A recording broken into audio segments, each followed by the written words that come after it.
আমাদের প্রায় 1200 মোটরসাইকেল হবে ইনশাল্লাহ, আমাদের আশাবাদী। ইতিমধ্যে নাকুল কাদিরপাড়ার নেতৃত্বে 3 শতাধিকের অধিক মোটরসাইকেল চাউলিয়া রোডে অবস্থান করতেছে। আমরা এখান থেকে রওনা হব। আমাদের সাথে 7-8টা মাইক্রো এবং 2টো প্রাইভেট থাকার কথা। আর 1200 মোটরসাইকেল আমরা আমাদের প্রাণপ্রিয় নেতা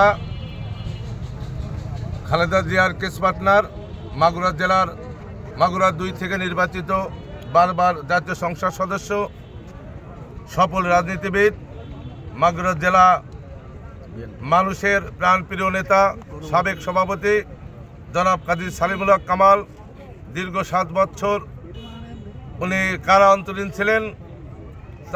তার আগমন উপলক্ষে আজ 29 তারিখ মোহাম্মদপুরে একটি জনসভা হবে এবং আমাদের প্রাণপ্রিয় আরেকটি তরুণ নেতৃত্ব, যে নেতার নেতৃত্বে হাসিনা সরকার উৎখাতের আন্দোলনকে ত্বরান্বিত করেছে, সেও মাগুরা মোহাম্মদপুরের কৃতি সন্তান, ঢাকা দক্ষিণ যুবদলের বিপ্লবী সদস্য সচিব জনাব রবিউল ইসলাম নয়ন।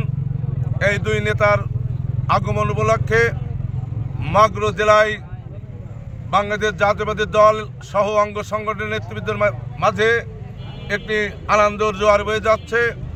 সেই আনন্দ জোয়ারেরই অংশ হিসাবে শ্রীপুর থানা বিএনপি প্রায় 1200 অঙ্গ সংগঠন সহ 1200 মোটরসাইকেল, 5-7টা মাইক্রো প্রাইভেট সহ আমরা মোহাম্মদপুরে জনসভার উদ্দেশ্যে রওনা দিচ্ছি।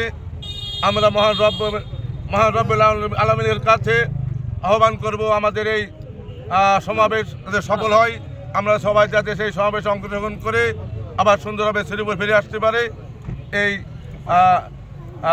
আহ্বান রাখছি এবং সবাইকে সুশৃঙ্খলভাবে সুন্দরভাবে আমরা মোহাম্মদপুর জনসভায় পৌঁছাবো। আমরা নিজ নিজ দায়িত্বে আমরা সুন্দরভাবে পৌঁছাবো এই আশাবাদ ব্যক্ত করব, সুশৃঙ্খলভাবে পৌঁছাবো এই আশাবাদ ব্যক্ত করব।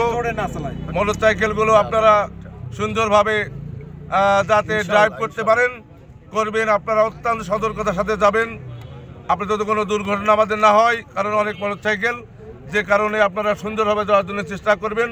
আমরা আজকের এই সমাবেশ সফল হোক, সার্থক হোক, মাগুরা জেলা বিএনপি উজ্জীবিত হোক এই আশাবাদ ব্যক্ত করছি।